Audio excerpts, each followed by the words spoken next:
Rachel Makes. Today we're going to make some light sweet scones, the type that you have for afternoon tea with butter and jam. Okay, so I'll show you what we need. Okay, so we need 225 grams of self-raising flour, 50 grams of butter, 2 teaspoons of baking powder, 25 grams of caster sugar. We'll need a little bit of extra flour for when we've rubbed the scones and everything together. 1 egg and some milk. And we'll need enough milk to make up 150 ml of liquid. So we'll break the egg into there, beat it and add enough milk to make it up to 150 ml. Okay, so the oven is preset for 220 degrees. So it's a really hot oven. So I've just put the flour in the bowl. We're going to put in the butter. Well, let's not forget the baking powder. Sprinkle that in. Be all right. Mix itself round. Okay. So I've cubed the butter. I'm just going to coat it in the flour first of all, and now I'm going to rub it in. Okay. So previous experience tells me that I need to take my rings off for that, or else I get them all clogged with butter. Okay. So with the rubbing in method, you're just rubbing. It's like with making pastry. You're rubbing the butter between your fingers, kind of bringing it up. Doing that.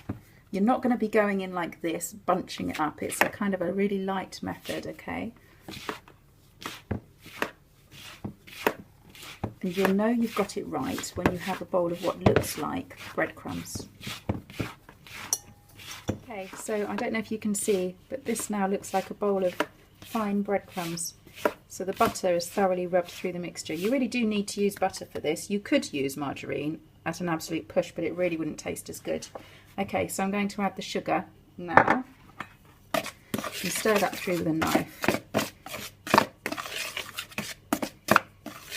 At this stage, if you wanted to, you could add some dried fruits and sultanas or something like that, or currants, or you could add some chopped up glacé cherries or some dried apricots chopped up. Those would be really nice too.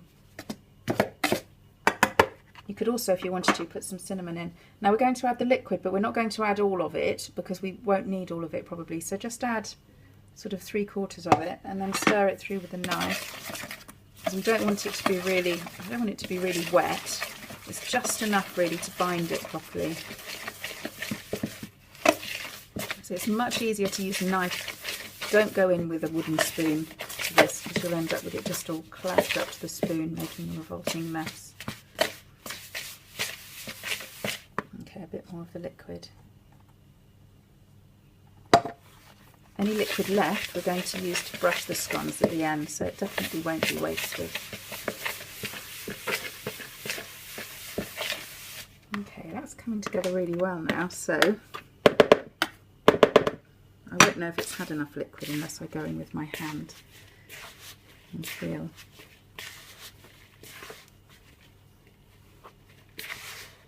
Okay, it's actually coming together really well.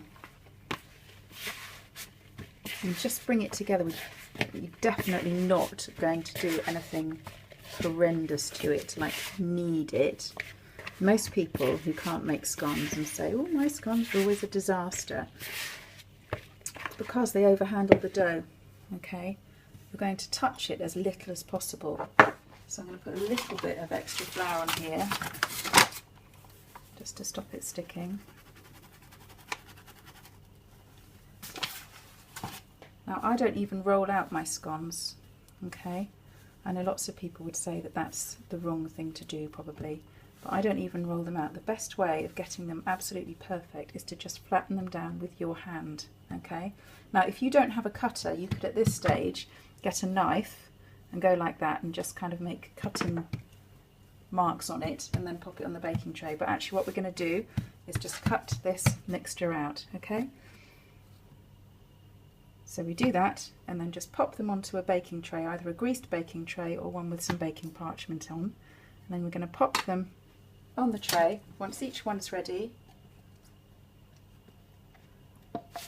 Brush with the egg mixture. You could just use your fingers if you don't have a brush.